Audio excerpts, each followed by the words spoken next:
Welcome all to Eat, Drink, and Explore with Cece. Today we are making saffron rice. We are going to elevate a plain, boring white rice to something spectacular and flavorful. So thought I'd do is elevate it and do a yellow rice. It's called a yellow rice sometimes, but it's really flavored with saffron stamens. And these saffron stamens, where do they come from? They come from the crocus.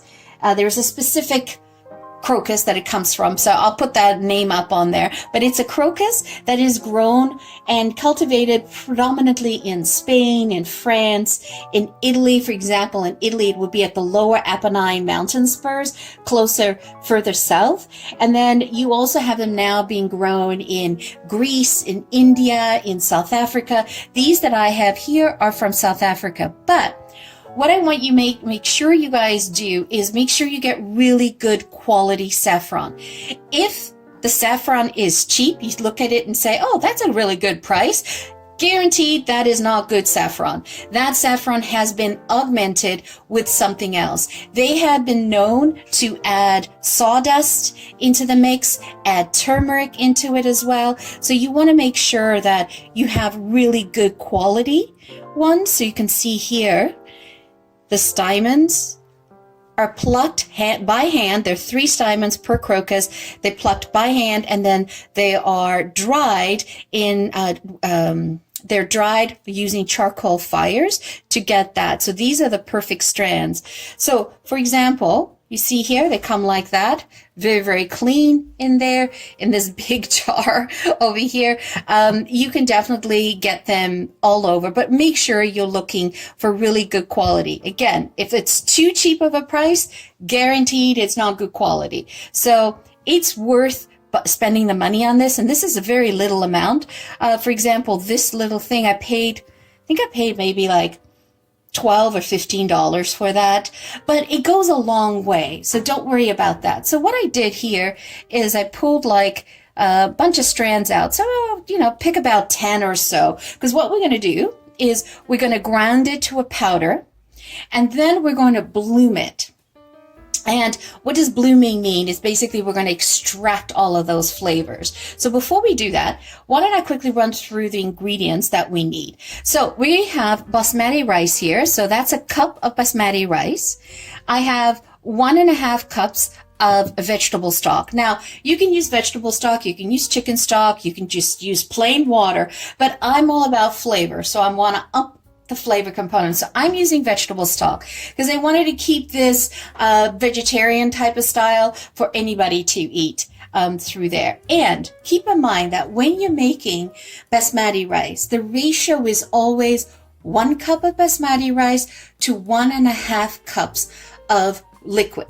That's very important compared to like when you're doing parboiled rice or anything like that. It's different.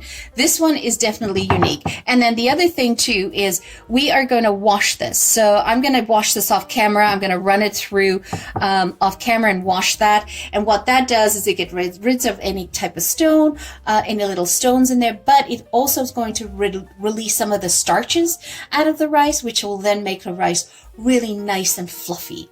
And then I have 1 cup of finely diced. You want to go finely diced onions. You can use as much onion or that you want. I'm using 1 cup because I love that flavor component, but you might want to start off with 1/2 cup. Try that, 1/2 cup. And then I have 1 large clove minced of garlic, and you're going to do salt to taste. You can use, I have Himalayan pink salt here. You could use kosher salt, Celtic salt, whatever salts you have out there. And then for the finishing touch is I zested a lemon of this size in through there, and we're going to add that to the end. And I actually used this type of zester as opposed to using the microplane zester. Okay, I just find that I want to see those big strands in the rice. Whereas with the microplane zester, they become really, really fine and they sort of melt in. I actually want to see it. Now, you can replace the lemon zest with lime zest if you want. That's different. It'll look a little different. in the rice, but I kind of want my lemon. The reason why I'm using lemon is because I want it to melt into the rice. I want it to all blend that color in through there. But if you're using lime, you'll have green specks throughout. And then I'm using bay leaves. You want to use one large bay leaf, but I didn't have a large bay leaf, so I'm using two. And why is bay leaf so prevalent in Mediterranean cooking and Middle Eastern cooking and Indian cooking? Is because it adds a subtle peppery note to the dish that you don't have to add any black pepper to it, okay? It's just very, very subtle. It has that peppery profile in the background, and your dish is not speckled with a whole bunch of black notes through there. Okay, so let's get started on blooming the saffron. Okay, so I'm going to take the stymon, and I'm just going to pop it in here. Okay, so does that look gorgeous? And then you just want to grind that down. And you want to ground this down to a powder. And this is going to give you about 1/8 of a teaspoon. And that's, see that? Isn't that gorgeous? Awesome. Oh, if you could only be here to smell it. It's woodsy, it's aromatic, it's citrus, and look at the color already on the pestle mortar here. Look at that. Gorgeous.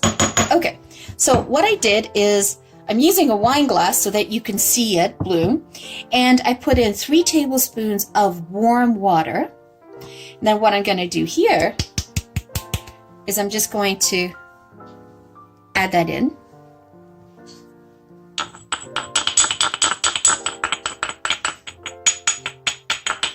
Look at that color.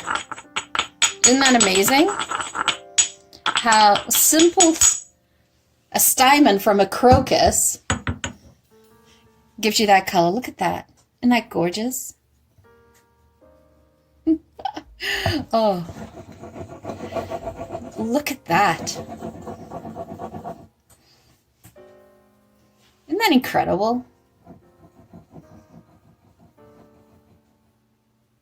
I love that. So just let it be. So what I'm going to do is I'm going to rinse the rice now through cold running water, and I'm going to rinse it a couple of times, and then that's ready to go. And then we're going to move over to the stove, and what we're going to do is we're going to start the combination is by the olive oil, onions, sauteing that down, amalgamating the garlic, and then putting in the rice and coating the rice, so toasting the rice a little bit. So that will basically absorb, it'll coat the rice kernels, and then that won't make the rice sticky. All right, so let's move over there. Okay, so I washed the rice a few times through running cold water and using a very fine mesh sieve. And then I'm just sort of draining it here. I'm letting the excess water drain before I put that into my pot. So we'll add in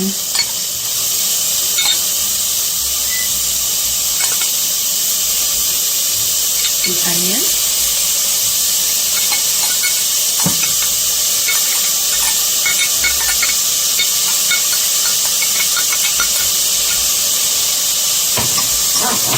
And you want to coat the onion with the olive oil.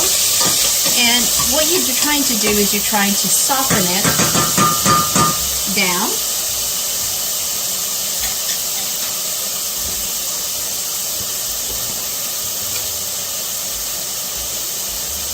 So before we add in the garlic, we definitely want to soften this down.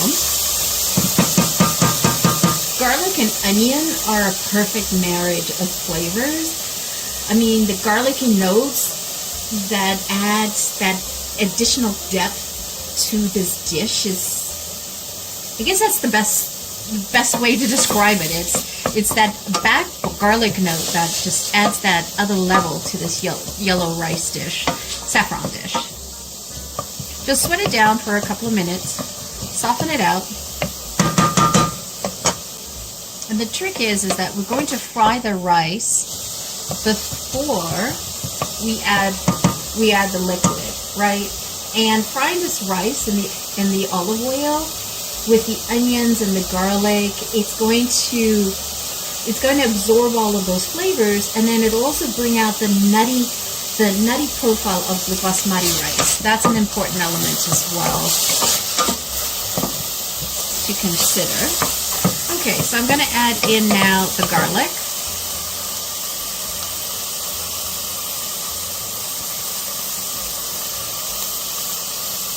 Oh, I love garlic. I love the smell of garlic.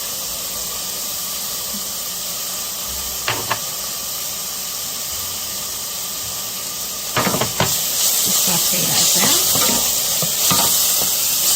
And remember, you don't want to burn the garlic, right? Okay, so now we're going to add in the rice. And then stir it around. You want to coat all of the basmati kernels with olive oil and the onions and the garlic. Just coat it. And you'll see how flavorful this rice is going to be.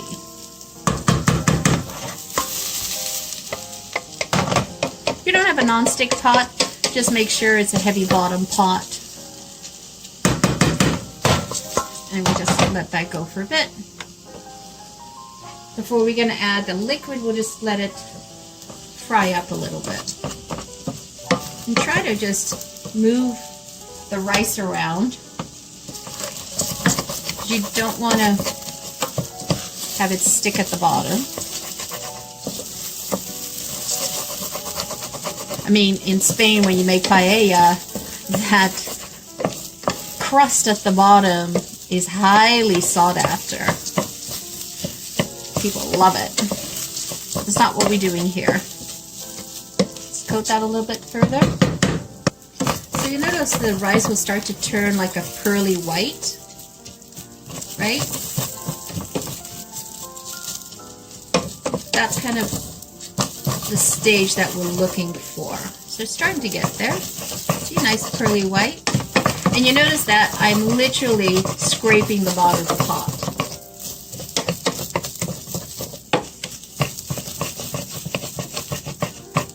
Okay, so now we're going to add in, so I'm going to add in, and so that I don't lose the flavor, I'm going to pour in the vegetable stock into the wine goblet so I can extract all of that flavor out of the wine goblet. And I've reserved a little bit of the liquid, and I'm pouring that into the pestle and mortar so that I can extract all of the extra in there. Perfect. Look at that yellow. Isn't that amazing? Can you see that? Look at that. So you want to stir this around.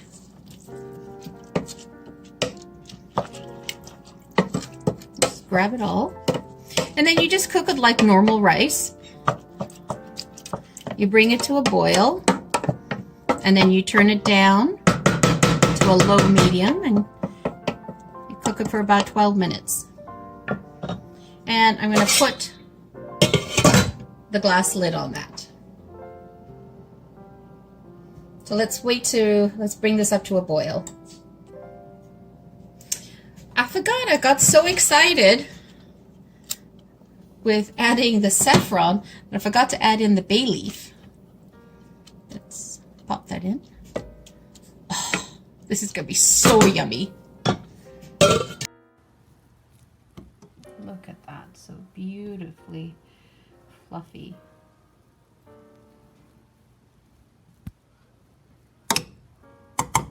Okay, Okay, so I'm going to take out the bay leaf and I'm going to put in the lemon zest, and I'm just going to salt it a little bit more on top.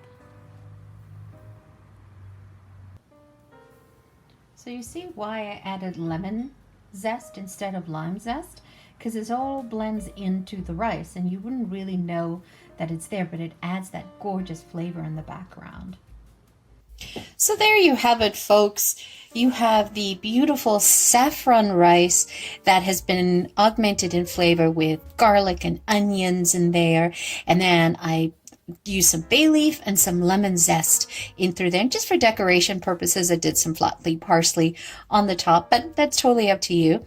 And once you've cooked it for your 12 to 15 minutes, and all the water's evaporated, you want to take it off the stove and let it sit for about 5 minutes with the lid on. Don't take the lid off, because what that does is the steam goes back into the rice and it'll continue doing its residual cooking. Now, if you find that your rice is too dry, you don't like it that dry, because this is the style that I was going for, you can always put a pat of butter in there and make it a little bit more moist, but that's totally up to you. Look at that. Doesn't that look gorgeous? I love it. And it smells so good. So let's give it a taste.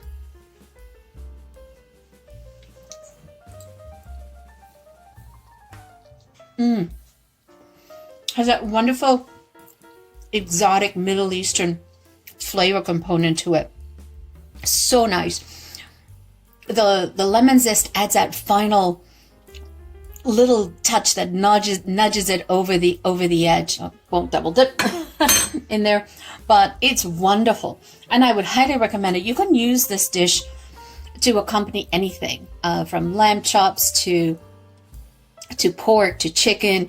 It's just another way of dressing up some rice and adding a unique flavor component to it.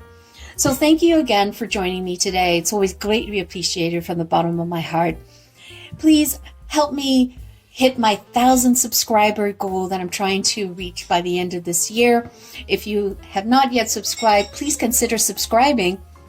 Would greatly appreciate that. If you like this video, by all means, hit the like button. So thank you once again for joining me. Greatly appreciated. Have a wonderful day. Ciao for now.